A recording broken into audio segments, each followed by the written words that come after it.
Uh, Hello everyone, a very good evening from India. My cordial greetings to everyone who are watching this with more of enthusiasm and love for poetry.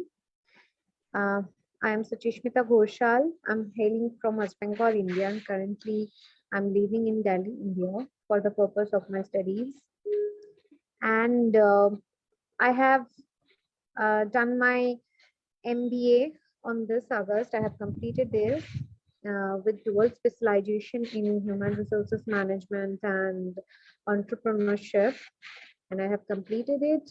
Now I have joined postgraduate diploma in urban planning and development, plus masters in philosophy for the purpose of my knowledge increasing. I mean, I have been extremely interested into gaining knowledge. Apart from this, I have been extremely interested into writing poetry, short stories, and other forms of creative writing. And literature has always been very close to my heart. I think poetry is something which has helped me evolve as a better human being and make me understand more about the spiritual journey. So today, I would be reciting some of my poems with you. I hope it fills your heart with great joy and happiness and enlightenment. I will try my best to make you more more enjoyable with my poems. So my first poem today is I will be reading a series of poems which I have collaborated with Carl, a poet. He's a poet and artist from USA. So these were the poems which I had written for his portraits. Um, so my first poem is Flamboyance of Life. The long, luscious waves coming back and forth, pushing the fragrance of a rejuvenating today, oblivious to the onlookers, ethereal charm to the lovers. The waves tangle with each other to throw up beguiling promise, to whisper the words of universe, to tell us to pause and inhale the air, and the clairvoyance of their closure takes every single soul to the world of perpetual supremacy. White charm escaped from the piquant source of mass of water, picturizes the flamboyance of life. Um, Basically, this poem was written on the topic of life and how it can. It was a portrait of ocean waves, and then I just tried to picturize the life it carries in its uh, endless waves. I mean, the enthusiasm it carries. I mean, whenever I go towards any sea beaches, I see that the waves are endless. It can never stop and it will never stop. It always seems to convey the message of uh, uh, cheering your life and leading your life with so much of enthusiasm, happiness, and so much of positivity around. And now I will be going to read my second poem, which is History's Appreciations.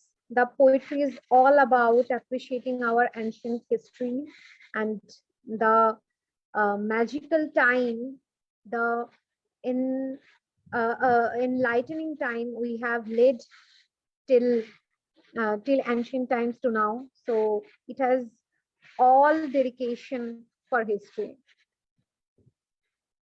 History's appreciations. Appreciation starts right from the grandeur exploration of history.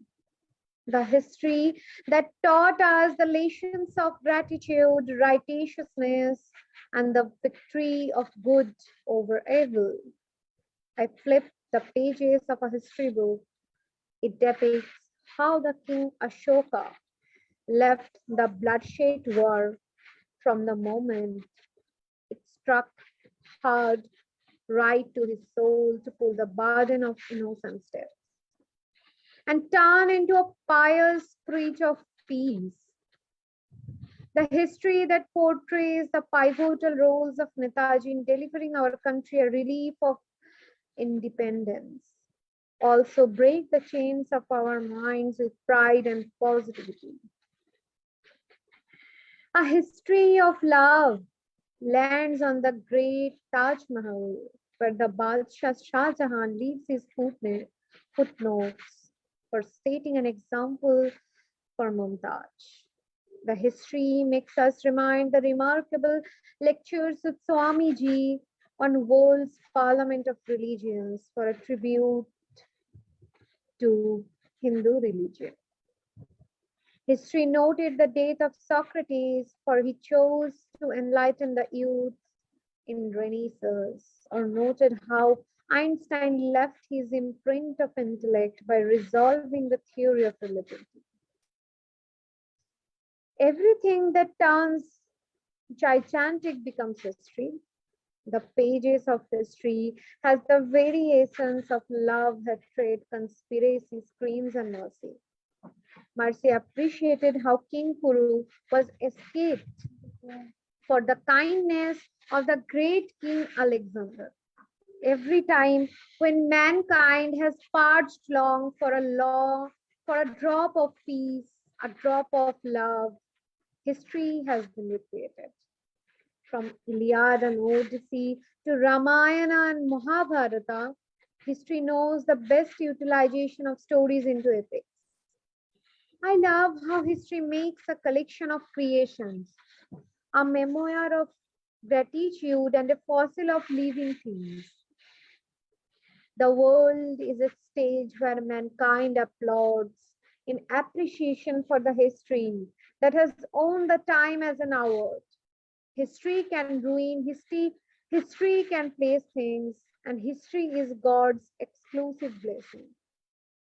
Literature, being my most favorite genre, is also not an exception of history's appreciation. The words Shakespeare threw with his magic wand got stuck in the masterpieces of Rabindranath Tagore. And this is how history creates a magic in literary world, receiving all the affection and admiration from every corner.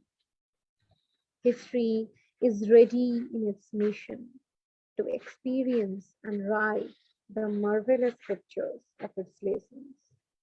Let it be a letter of love or a notion of tension. History will bring a victory trophy in its mansion. Thank you very much. I myself got very much nostalgic when I tried to recite this poem, and feeling extremely overwhelmed to perform these poems on this great platform of Fatal Brains, and also feeling a little bit of sad because I am not able to uh, continue this entire program through my laptop because of some glitches. And when I'm reciting, I'm not able to showcase my face because how much of expression I'm giving while reading those poetries. While let's move towards the next poem, which is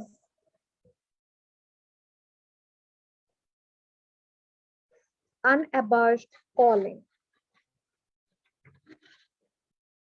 This was the poetry I wrote randomly on a portrait which picturizes one shadow in the background and there is light focusing on it.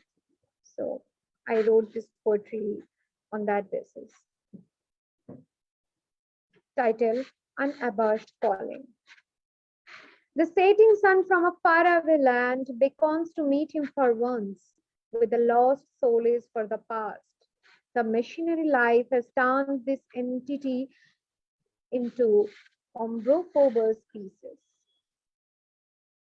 The comfort of nourishment comes with the fear of detachment, a quiet, bitter alignment of dilemma that hits hard when the loneliness pieces, ravages, certainties, crush, with millions of hopes smashed into the barren ground, bereft of the arrival of winter, charism of survival fades away. Once the damsel of mellifluous hymn, today the ruins of arrested time, fragments have the cognomen of ancient archaeology, which test quite like you and me. As we gulp the tears of oblivion, no way to sway away with the bittersweet art, the art of unwise yet prominent hands. Uh, Thank you very much. So this was something nostalgic and quite melancholic because it was having a sense of detachment, having a sense of separation, and yet the longing for getting coalesced. So I will be uh, reading one poetry on artwork of piousness. It is titled as Artwork of Piousness. The bounty of delights in his umpteen closure gives sources to the divine artwork. I wonder what would the days carry to make my ephemeral existence a perpetual coherence of virtue. His face, an enigmatic crescent, his presence, a forbidden heaven, and he would have carried me away to the world of surreal serendipity. Another day passes, his homecoming coming closer another day. Erroneous scratches over the world, write stories of beguiling days that had the reverence of love. Intoxication of a vagabond soul crumples the constellation of saccharine stars that complements the everlasting aura of the eager eyes which only knows to piously love.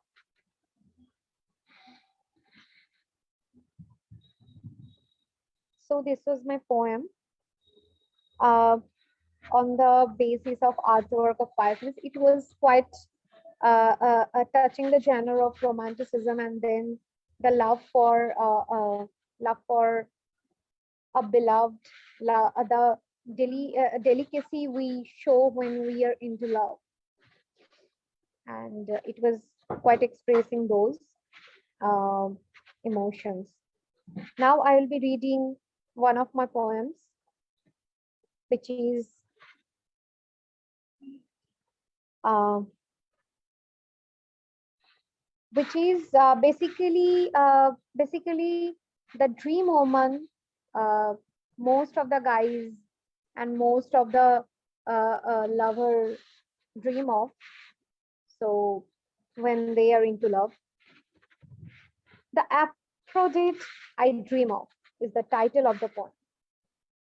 The Aphrodite of my dreams, her hourglass body of vehemence, and her embellishments of magnetic personification enrich my vocabulary. A protruding compliment to my noctivagant soul, an alluring occurrence to my monochromatic life, and excrescence of love to my bemused heart. She strolls around every dimension with the pulchridunous aura. As lunatic as I am, my ink adorns the empathetic parts of my life, while her refulgence enigmatically embeds reasons for the perpetuity I dream of her.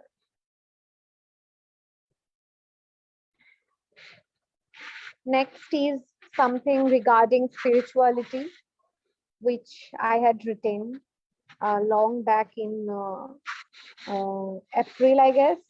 And then this poetry is one of my most favorite one, as it has guided me towards spirituality, something which it has just increased my craze for spirituality. The awakening tree, mysticism in the eyes, saffron scented presence of life, roaming freely to the vast sphere of nature, bemused with the occurrences around, dreaming the time from dusk till dawn. I reach the shore of the vulnerability of senses, the tall, giant, awakening tree staring down straight to my eyes. I suffer from the foolish romanticism. My resilience combines my naiveness, my strength together to instill the traits of an attributed soul as the senses penetrate. I have the bittersweet pain of knowing and acceptance, the quintessential knowledge accords the apt support of my sanity and lunaticity, where the gainer dips down to an equilibrium and loves to remain palpable against the odds. The awakening tree costs nothing when it emblematically unfolds the rich sources of an endless treasure with the surreal dimensions enclosed. So, this was one of the poems which has made me um, realize my inner self and the way I have started my journey towards spirituality, which is completely different from being religious. Religiousness means you follow the religious scriptures entirely on your belief and never question it. But spirituality makes you ask, question what is right, what is wrong, and then makes you more empowered towards your religious scriptures. I mean, like it makes you more understandable, more comprehensive towards your religious books. So it has made me more empowered, and it has opened my eyes regarding whatever I am doing in my life, and made me live in the present more and more and enjoy the small moments, because spirituality is uh, uh, uh, spirituality is something which takes you towards living your moments more energetically than anything. So my next poem is She Stands Out Alone. It's about one extraordinary woman or one exotic woman who loves to do something against the flow. I mean, when the crowd goes, she will go totally against it, and she will question and she will enjoy her life with her own dimensions, own understanding, and the way she wants to, carry out her life is something remarkable. So this poetry totally dedicates that. She stands out alone, alone firmly in the horrifying crowd. The golden hour welcomes her with the elements of ecstasy. Her majesty charms the ambience. She can smite you in a second, seal your wounds with her tantalizing spark. And again, she can simply leave you when her sunsets are targeted and you try to make a cavity out of her besmirched parts of her. Besmirched meaning is which is wasted or which is broken. She leaves no efforts undone to nurture you. The way she loves, she does, she captures. Her enigma is out of your reach. Neither could she be defined by all your assets, nor her limits be set by your bars. Storms within her soul are stirred and make her inevitably charismatic. She aspires, admires, adores the softness, silently growing deep in her art like skin. Now I will be reading one poetry completely devoted to nature. The title of the poetry is Coherence of Nature. The nuances between daylight and dawn, the fine lines of the golden rays of sun and the tints of auspicious dusk, the slight fractions of fluctuations between your presence and my worshipping. Each one of them perfectly complements the other. The bohemian nature and its avid patronizer, the greenish carpets and the velvety lovable eyes. What could be the perfect match? My nature. There is no end of bewitchment, astonishment, and bereavement, and no barriers of loving you, being one with you closely and intimately. The world annoys me, and I want to devote my rest of the springs immersing into you, unraveling your knots, adoring your tender secrets and flaws. Bumped into the robustness of this earth, I found my nirvana while pamphleting a series of qualities of nature during the most unusual time. So it was one poetry which I had written back in maybe World Environment Day or something, because I really love being into the nature, as I believe that nature is one of the most important part of this universe. Nature symbolizes energy. Nature symbolizes the feminine cosmic energy, as per a Hindu mythological science, and it has a great aspect in all of our lives. We are nothing except nature. So I just love to worship nature and just put my thoughts of nature in a more delicate, in a more fine way. So my next poem, and uh, uh, I would apologize for all the nuisance going on in my background due to my neighbors. They are just enjoying themselves because it's a festival time here. It's Durga Puja time, so yes, they are playing music for that. And now I will be going towards the next poem.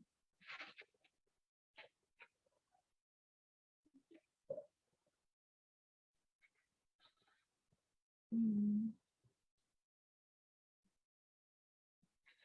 My next poem is from my next collection of micro poems, essays, and other rants, memoir, journaling. So it will contain everything. I will just read one of my poems from that.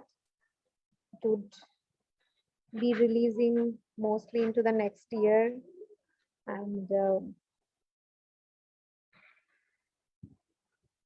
the poem is "We don't belong to each other anymore." It it is related to melancholy, heartbreak, and the vehemence we feel after one breakup or after the separation or anything which we experience in our day-to-day life. I guess most of us have experienced. I not most of us. It's like all of us have gone through these experiences once in our life or twice in our life or more than twice in our life. So yes, we don't belong to each other anymore is the title. No more I appear like a chocolate and hazelnut ice cream, my deliciousness been outdone by my seniority. I too have an expiry date. I was out of my mind. Also, I noticed the synchronization in our bond as I grew a level up to love you endearingly. You decreased a level down to unlove me. Fairy lights don't come to make harmony as the entire room is blacked out now. Making peace within and taking long deep breaths. Is it enough to feel complete all over again? In a blanket of melancholy, it seems too narrow to find a shelter of solace and consistency. You grow, I grow. Are not anymore working out. Rather, if we choose to go memoryless, it will save us from the faults we memorize in our stars. We are far from each other from an ocean of million teardrops, and so little hope is left to make us reunite. One last question. Have you seen the scratches in a diamond? And don't we look like that? Gorgeous, yet odd. And I would read one of my poems that is called as Amnesia, which I have written recently after coming back from a tour from the Paradise on Art, which is Kashmir. It was extremely magical, extremely uh, outstanding, as I love the entire ambience there and just the sweet people there. Amnesia means being into the wrong time, being born into the wrong time, and just having the craze or having the mania to go back to some decade we think that we would be suitable for. So that term is called as eramnesia. Eramnesia peeps through my window.